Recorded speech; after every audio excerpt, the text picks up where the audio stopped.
Welcome back. This is part 2 for helping you deal with your panic attack or anxiety. Um, I do have a video right before this, but also I have another video earlier. I think it's like 1 or 2 videos earlier. That was very helpful.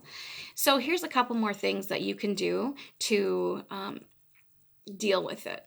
Okay, so one of the things that they have taught me, I went to a class. Let me see here. About 3 years ago, when I had a lot of trouble dealing with my panic, and I got on disability. I couldn't function. The last job I had, they bullied me and I couldn't handle it. They made up things that I did wrong and I totally didn't. So I quit there, but before I left, I had thrown up. I had a panic attack and I threw up and it kind of peed my pants a little bit. But when you're throwing up, sometimes that happens, especially after a child. So I've been going to the psychiatrist, a therapist, and my doctor, all working very close together. And they put me in this class. They recommended this class, DBT. I cannot remember for the life of me what it stands for. Hold on. Let's see. Let's see if it has it on top. I should have this already ready. Anyways, it's someone with a personality disorder. And you go to this class for about a year. And you have like this sheet. And you go through. Oh, that's upside down. You go through and you circle what skill you used in order to deal with that particular issue. On the other side are all of the issues that I went through for that week, how I felt about it, etc., etc.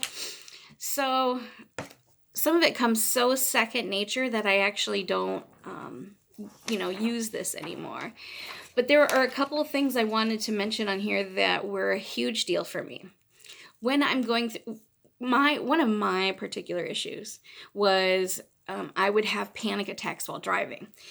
They would get so bad that I would become like agoraphobic, and I would try to do cognitive therapy. I would go out and sit behind the wheel of the car, and just sitting there, I would just have a panic attack. And it's like, you're like this, and you can't breathe and everything. And so I ran back in the house. I didn't want to leave the house. I remember going to Meijer with my husband at the time, and just all of the lights and all of the people, it just was so overwhelming. I couldn't see straight. And it felt like, and this is what a lot of people say. For me, it's the best thing to say is it feels like you're walking in a dream, like your feet or legs aren't in sync with your body legs, like your soul legs aren't, they're just not connected. So some skills I've learned to counteract that. And the main thing about this is being mindful. What does being mindful means? It just you figure out what you're doing right then. Sometimes we overwhelm ourselves, and some people are capable of handling that, but some people like us who maybe need some extra chemical help to fix it, but we find ourselves letting every single aspect of our life at one time just flooding in. We can't organize them, we can't sort them out, so it becomes, a panic attack. So mindfulness is just putting your mind and saying stop. And a way to do that, which it's hard when you're having a panic attack, I'm telling you, it's really hard. But when I started driving again and I would have a panic attack, what I would do is I would look at signs on the road and I would spell them. So I was focusing on one thing and the rest of it's calming down. It's not going to take everything away because you need to do the inside work first and you need to get the right medication first. But it's definitely a big help. Focus on something like exit 31.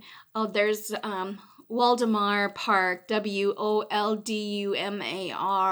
And before you know it, you're actually, and find one focal point. Of course, be aware of your surroundings. That's another thing that helped me. The biggest thing that was a huge help for me was to schedule times to worry about things. So I tried to compartmentalize all of my thoughts. Okay, like I was a mom, so I'm like, okay, I have to make sure he has his homework done. I have to make sure he has something to eat. Are all of his clothes fitting him correctly? And if you mix that with, oh my God, what am I going to make for dinner? Oh, I got to call my mom. I got to call my sister. Oh, I have to take that one paper to this. So here's what you do. You look at all of your issues, right? So you separate them and you say, okay, my kid, I'm going to put over here.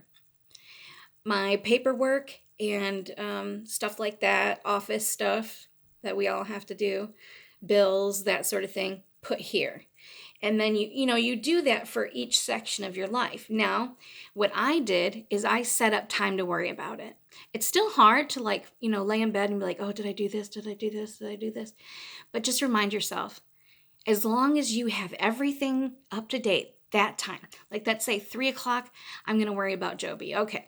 Joby, does he have this? Yes. Does he have this? Yes. What do I need to remember? Make a note to yourself so that when you go to bed, you're going, okay, well, Joby's taken care of. And you're compartmentalizing. You're doing the same thing at the same time every day. And it becomes more and more of a ritual. It organizes your brain because we tend to get in the same cycles. Like with my driving, it's like, oh no, I'm going to be driving. Oh no.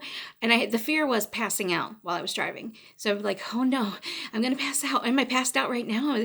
Is this, am I dead? Da, da, da, da, da. It would go crazy. So then I do, okay, well, there's the park. And then over here is and it's starting to retrain my brain to know that not everything is going to be catastrophic.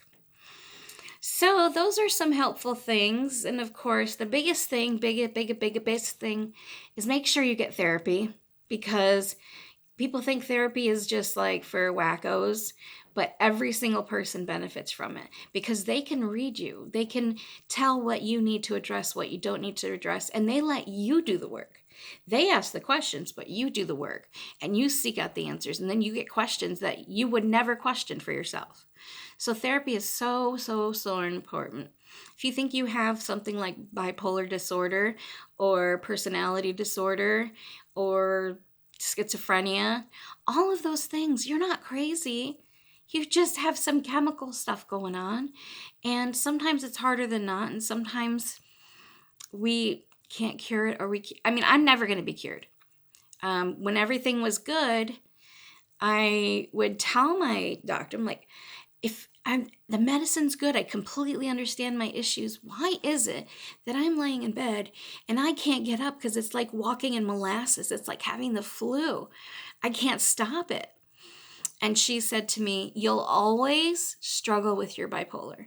We make it easier for you to cope, but you're always going to struggle with it, which is hard to deal with. I try to say I'm not bipolar. I try to say I struggle or I have bipolar. It separates the problem with who I am. I am not bipolar, okay? It's just something I struggle with. That's like saying I am cancer. You're not cancer. You're struggling with it. So anyways, I hope those tips helped. And if you need anything, just write me and in the comments below, or you can email me at, you're going to love this, smart.creative.unicorn@yahoo.com. Oh no. Okay, erase all that. smart.creative.unicorn@gmail.com. I wish I was a YouTuber where I could just put it right here, but I'll put it in the comments and see if that helps, or maybe in the description.